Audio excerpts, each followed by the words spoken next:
Bonsoir à tous et à toutes, samedi 3 juin 2023, soyez les bienvenus dans ce journal à la une.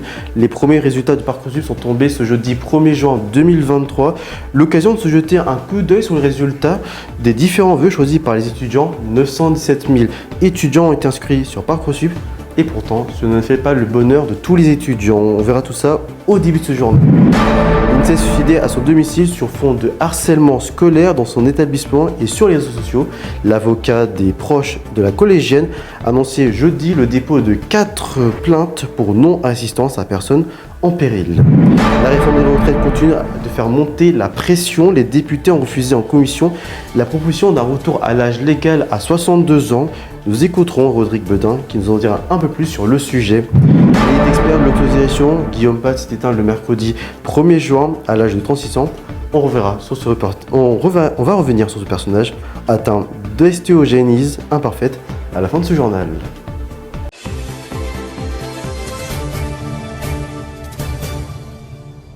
Les premiers résultats de Parcoursup sont tombés ce jeudi 1er juin 2023, l'occasion de jeter un coup d'œil sur les résultats des différents vœux choisis par les étudiants. 917 000 étudiants ont été inscrits sur Parcoursup et pourtant des lycéens mais aussi des étudiants en réorientation ont été contraints à des choix qu'ils n'avaient pas fait et ce malgré de très bons résultats scolaires.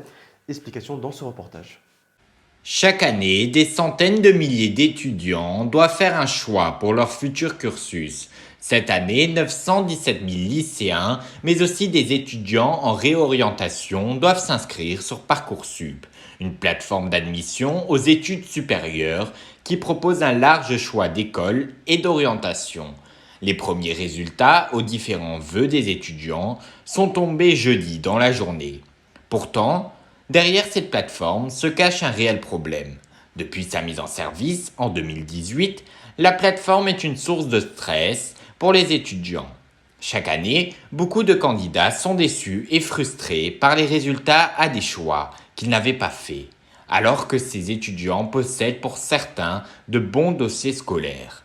Les syndicats lycéens et étudiants réclament toujours la suppression de Parcoursup en raison de problèmes d'opacité et des incertitudes et se tiennent prêts dans les prochains jours à porter assistance aux candidats en détresse. Pour parler de Parcoursup et des problèmes que les étudiants rencontrent sur cette plateforme, on a posé la question à Sarah Aragono. Elle est lycéenne en terminale et présidente de l'association Agisson. Écoutez cette interview enregistrée juste avant ce journal. Bonjour Sarah. Bonjour. Vous êtes lycéenne et présidente de l'association Agisson qui a pour objectif de soutenir les jeunes pour leur avenir. Comme des millions de candidats, vous avez obtenu vos premiers résultats de Parcoursup ce jeudi. Alors, comment avez-vous vécu cette phase décisive? Alors, j'ai été en attente sur les vœux que je préférais. Du coup, j'avoue que pour le moment, c'est assez compliqué parce qu'on n'a pas forcément les critères d'admission sur les différentes écoles, sur les différentes prépas. Et alors que je croyais fermement à mon dossier parce que j'ai quand même un bon dossier, pour le moment, je suis en attente et c'est très compliqué de démêler ce qui sera possible, ce qui ne le sera pas et de faire un premier choix. Ok, alors de nombreux jeunes sont aujourd'hui déçus, voire inquiets face à leurs résultats. Comprenez-vous leur avis? Oui, je comprends tout à fait. C'est quand on se retrouve sur liste d'attente, c'est très compliqué parce qu'avant le 4 juin, on doit faire un premier choix. On ne sait pas si la liste d'attente, il y a encore un espoir, s'il n'y en a plus. Donc, on est un peu dans un sentiment d'absence d'aboutissement, dans une attente qui est assez pesante. La sélection effectuée par la plateforme est souvent décrite incompréhensible pour certains. Est-ce que pour vous, Parcoursup est injuste? Je pense que la question, c'est pas tant de savoir si c'est juste ou pas. Parcoursup est une plateforme qui permet de mettre les lycéens en contact avec les écoles et qui fait une sélection selon les critères de ces mêmes écoles. Donc, en réalité, est-ce que c'est Parcoursup qui est injuste ou est-ce que c'est les critères des écoles? Et ensuite, comme tout organisme, il y a des points positifs et des points négatifs. Juste ou pas, c'est compliqué à déterminer. Je pense qu'il y a surtout des points négatifs qu'on pourrait tous, selon notre avis, donner. Mais voilà. Ok, je le disais, votre association Agisson soutient les jeunes et leur avenir. Prévoyez-vous d'aider les jeunes qui n'auraient pas obtenu des vœux positifs? Il faut savoir que déjà en amont, on a pu aider les jeunes. C'est-à-dire que puisque notre association est composée de lycéens et d'étudiants, les lycéens ont pu être en contact avec les étudiants, par exemple des facs ou des écoles où ils voulaient aller, avoir un retour, un avis. Et surtout, puisque certains sont déjà passés par Parcoursup, on a pu avoir un témoignage, une aide, notamment pour nos lettres de motivation. Ensuite, pour aider les jeunes directement sur la plateforme, malheureusement, on ne peut pas intervenir pour eux. Néanmoins, ce qu'on pourrait faire pour les aider, c'est les aider dans leur démarche pour contacter d'autres écoles s'ils veulent passer par hors Parcoursup, maintenant que les résultats sont parfois décevants pour certains. Vous avez été élu il y a moins d'un mois à la tête de l'association Agisson. Quels sont vos prochains projets? Alors, mes prochains projets, c'est tout d'abord de réussir à redynamiser l'association en faisant une grande campagne de recrutement et en s'ouvrant aussi aux étudiants. On ne veut plus se centrer uniquement sur les lycéens, mais aussi s'ouvrir sur ceux qui sont dans les écoles supérieures maintenant, enfin dans le supérieur plutôt. Et ensuite, on veut réussir à mener des projets concrets sur le territoire comme on a déjà pu en mener. Par exemple, vers Nantes, on a déjà pu mener un clean walk. Et on veut pouvoir mener des projets au plus proche des étudiants selon leurs besoins et leurs envies. C'est officiel, on connaît le prochain passage du pape François en France. La décision a été prise lors d'une réunion en présence du maire de Marseille, Benoît Payan, des représentants des ministères de l'Intérieur et des Sports, ainsi que des organisateurs de la Coupe du Monde de rugby. Le pape François célébrera une grande messe au stade du Vélodrome à Marseille le samedi 23 septembre à 16h45. C'est devenu s'inscrit dans le cadre des rencontres méditerranéennes au cours desquelles 120 évêques issus de 30 pays se réuniront à Marseille du 17 au 24 septembre. C'est la troisième fois qu'il remporte l'élection après 20 ans passés à la tête du pays. Le président turc Recep Tayyip Erdogan vient d'être élu pour 5 ans. Il a récolté quelques 52% des suffrages dimanche 28 mai lors du second tour des élections présidentielles face au candidat d'une opposition unie pour la première fois représentée par Kemal Kılıçdaroğlu. Seuls 2,5 millions de voix séparent les deux candidats et où le pays se divise en deux territoires avec une séparation nette. Kemal Kılıçdaroğlu l'a emporté dans les capitales politiques et économiques du pays, Ankara et Istanbul, ainsi que dans la partie est de la Turquie où se trouvent les Kurdes. Les candidats de l'opposition l'emportent aussi dans les régions littorales, tandis que le président réélu conserve sa domination sur les régions plus rurales au centre du pays. Des affrontements ont éclaté ce jeudi au Sénégal, en particulier dans la capitale Dakar, ainsi que dans le sud du pays, à Ziguinchor, entre des partisans de l'opposant politique Ousmane Sonko et des forces de sécurité. Durant cette journée d'insurrection, des groupes de jeunes ont notamment affronté les policiers au sein de l'université de Dakar. Ces heures, qui ont fait 9 morts, interviennent après la condamnation à 2 ans de prison de ce candidat à la présidentielle 2024, farouche adversaire du président sénégalais Macky Sall. Le chef Raoni sera de passage ce dimanche à Paris où il va rencontrer à l'Élysée le président de la République Emmanuel Macron. Il sera l'occasion pour le président de réitérer son attachement au respect des droits des peuples autochtones. Président d'honneur de l'association Forêt Vierge, il participe cette année à sa 9e campagne mondiale. Pour lui, il s'agit toujours de sensibiliser face aux dangers qui menacent son territoire brésilien, mais aussi d'une façon générale de l'équilibre de la planète. Le président de la République avait déjà reçu le chef Raoni à l'Élysée en mai 2019. Scolarisé en 4e du collège Braque-des-Rousseaux de Vendin-le-Vieil en Pas-de-Calais, l'INSEE s'est suicidé à son domicile sur fond de harcèlement scolaire dans son établissement et sur les réseaux sociaux. Une première situation de harcèlement avait été signalée, traitée par l'établissement selon le rectorat à l'AFP. L'avocat des proches de la collégienne a annoncé jeudi le dépôt de 4 plaintes pour non-assistance à personne en péril.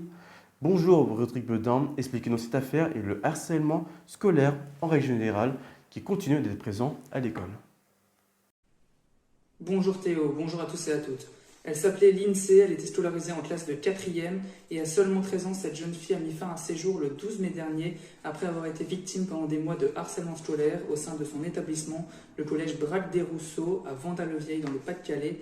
Ce harcèlement scolaire, il avait démarré dès la rentrée de septembre, d'abord par des insultes au collège qui au fil des semaines se sont prolongées sur les réseaux sociaux. Il y a quelques mois également, une bagarre initiée par un groupe de filles aurait eu lieu.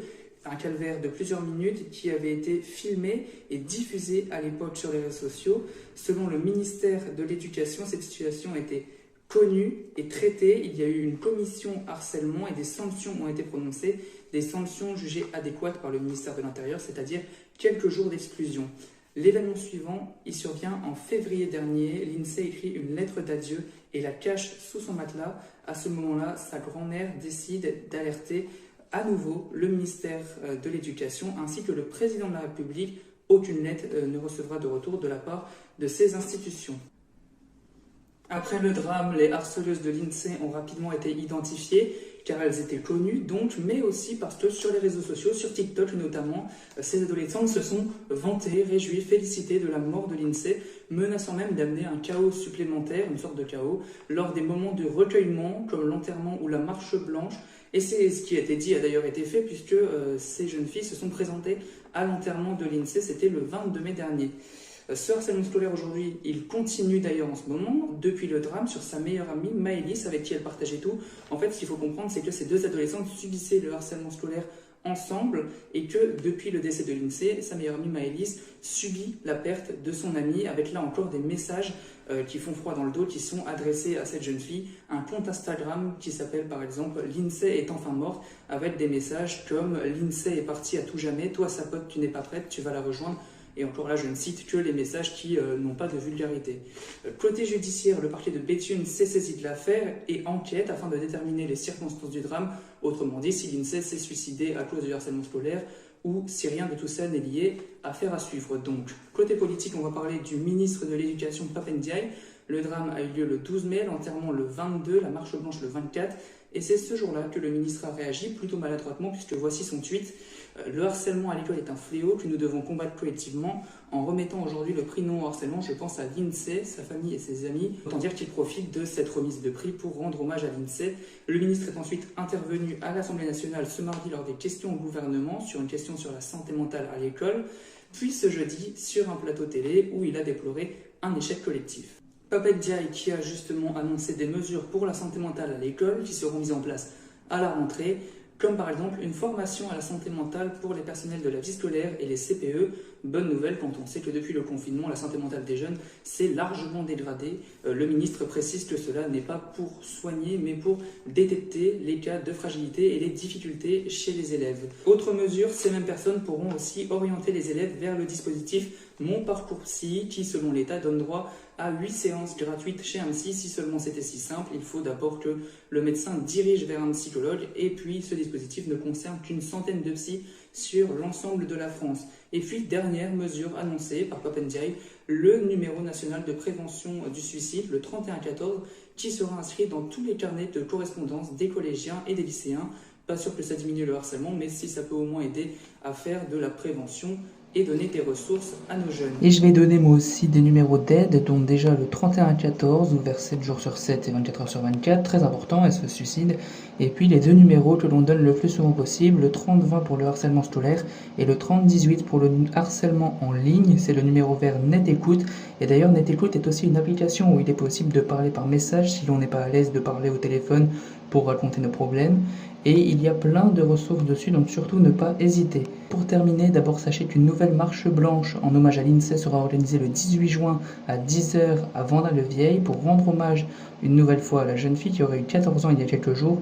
Voilà pour ce que l'on pouvait dire sur ce sujet du harcèlement scolaire qui, depuis le drame de l'INSEE, amène une libération de la parole qui est très importante dans notre société. Merci beaucoup Rodrigue. Et toujours à propos de harcèlement scolaire, dans une autre affaire, celle du jeune Lucas, 13 ans, qui s'est suicidé après des mois de harcèlement scolaire en janvier dernier. Sachez que le tribunal pour enfants d'Épinal rendra ce lundi sa décision sur la responsabilité des 4 mineurs mis en cause dans ce drame. Et justement, on va rester avec vous car vous allez nous parler de la réforme des retraites. En effet, les députés du groupe socialiste avaient supprimé ce mercredi en commission des affaires sociales le premier article du texte de la proposition de loi LIOT prévoyant un retour à l'âge légal du départ à 62 ans. Retour sur ce qui avait été évoqué dans ce reportage de Rodrigue Bedin. Pour 38, contre 34, et donc les amendements de suppression sont adoptés. En conséquence, l'article 1er est supprimé. Le vote a eu lieu. Tranchés dans une atmosphère électrique, les élus de la Commission des affaires sociales ont adopté la proposition de loi du groupe LIOT sur l'abrogation de la réforme des retraites, sans son article 1er qui voulait revenir sur le recul de l'âge de départ à 64 ans. Cette décision en commission ouvre plusieurs possibilités. La première est que le débat ait bien lieu dans l'hémicycle le 8 juin prochain autour de cette proposition de loi. Les députés Lyotte devraient faire revenir en séance l'article 1 qui veut mettre fin à la retraite à 64 ans par le biais d'un amendement. La manœuvre permettrait alors à la majorité présidentielle de reprendre la main et à Yaël Braun-Pivet, présidente de l'Assemblée nationale, de déclarer cette proposition irrecevable car non conforme à l'article 40 de la Constitution. Objet de multiples passes d'armes, cette disposition constitutionnelle précise que toute proposition de loi qui présente une nouvelle charge financière pour l'État doit être compensée financièrement.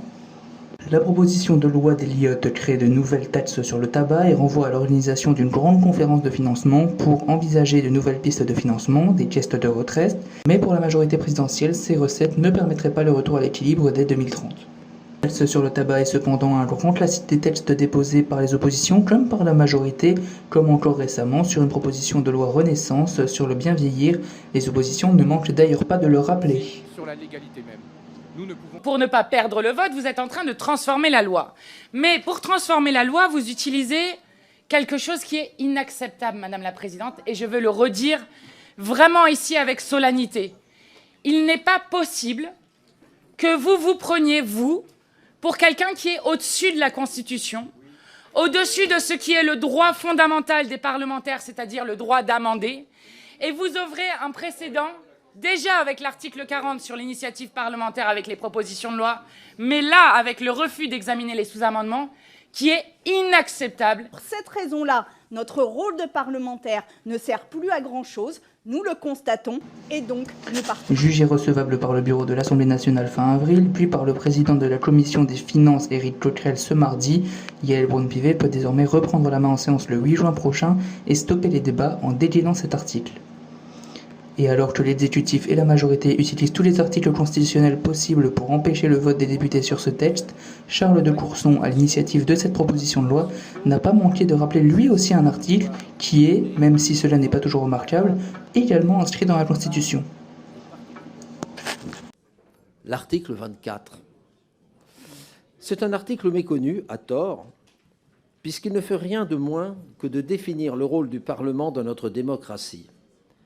Je vais même vous en citer la première phrase. Le Parlement vote la loi. C'est simple. Bertrand Pancher, le président du groupe Lyotte, a déjà brandi la menace d'une future motion de censure, de quoi donner des sueurs froides à Elisabeth Borne, qui a échappé au renversement de son gouvernement à seulement 9 voix près lors de l'utilisation du 49.3 pour faire adopter la réforme des retraites. Il est un expert de l'autodérision, il est en tournée pour présenter son nouveau seul en scène. L'humoriste Guillaume Bat atteint d'ostéogénèse imparfaite, comme il l'a nommé maladie des os de verre. C'était le mercredi 1er juin 2023 à l'âge de 36 ans. On va revenir sur ce personnage avec son reportage signé Meïki Suplan. Lui qui nous a fait tant rire avec ses sketchs, notamment avec Jérémy Ferrari, Guillaume Bat s'est éteint ce jeudi à seulement 36 ans. Né le 14 avril 1987 à Reims dans la Marne, dès sa naissance, une maladie le touche. Il s'agit de la maladie de l'os de verre, une fragilité osseuse. Cette affection génétique extrêmement rare qui touche seulement une personne sur 10 000 en France. Il a été placé dès sa naissance à la DAS. Il y restera en pouponnière également jusqu'à l'âge de 4 ans, avant de rejoindre un orphelinat. Dès son plus jeune âge, le monde du spectacle et de la comédie le motive. Il a notamment joué plusieurs spectacles amateurs. Mais c'est en 2011 que Guillaume Bat se fait connaître en participant à l'émission On ne demande qu'à en rire avec Laurent Ruquier sur France 2.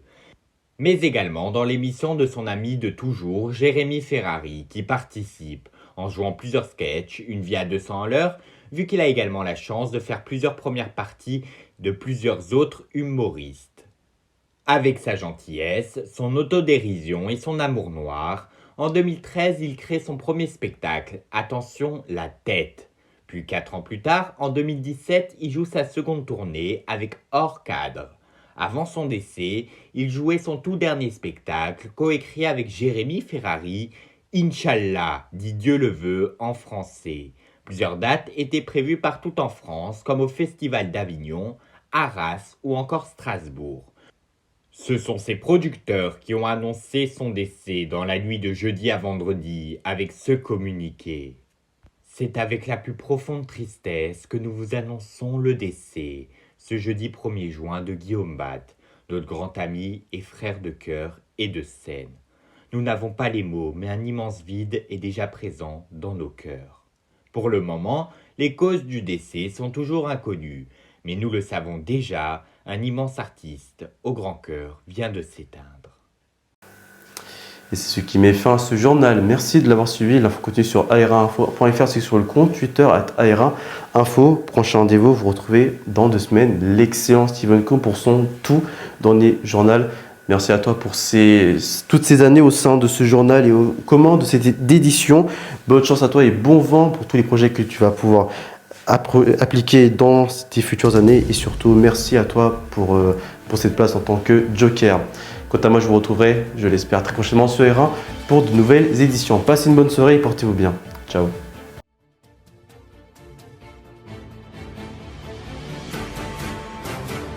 Retrouvez toutes vos infos sur le site aera-info.fr.